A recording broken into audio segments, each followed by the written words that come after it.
సిబ్బందికి సంబంధించి ఒక అప్డేట్. పదోన్నతుల్లో రిజర్వేషన్లపై నివేదిక ఇవ్వకుండా ఆదేశాలనేది ఇవ్వండి అంటూ ఈ అప్డేట్ అనేది వచ్చింది. ఇది ఈసీకి సచివాలయ ఎస్సీ ఎస్టీ ఉద్యోగుల సంఘం లేఖ అనేది రాసింది.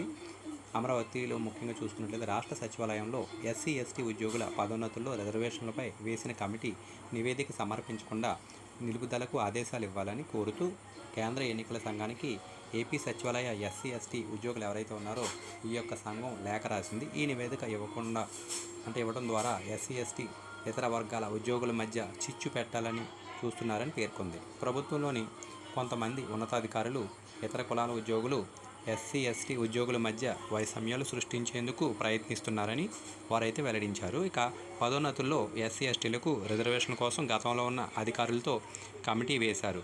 అయితే ముఖ్యంగా ఎన్నికల లబ్ధి పొందడానికే కొంతమంది ఈ కమిటీని నివేదిక ఇవ్వాలని ఒత్తిడి తెస్తున్నారు. ఇది ఎన్నికల నియమావళికి ఉల్లంఘించడమే. కుల ప్రాతిపదికన ఉద్యోగులను విభజించి అధికార పార్టీకి లబ్ధి చేకూర్చాలని ప్రయత్నిస్తున్నారన్నమాట. ఎన్నికల ప్రక్రియ పూర్తయ్యే వరకు ఎలాంటి నివేదికలు ఇవ్వకుండా రాష్ట్ర ప్రభుత్వ ప్రధాన కార్యదర్శి ఉన్నతాధికారుల కమిటీని ఆదేశించండి అని ఈ లేఖలో వీరైతే కోరటం జరిగింది ఫ్రెండ్స్. సో ఇది ఈరోజు అప్డేట్ అయితే. Thank you.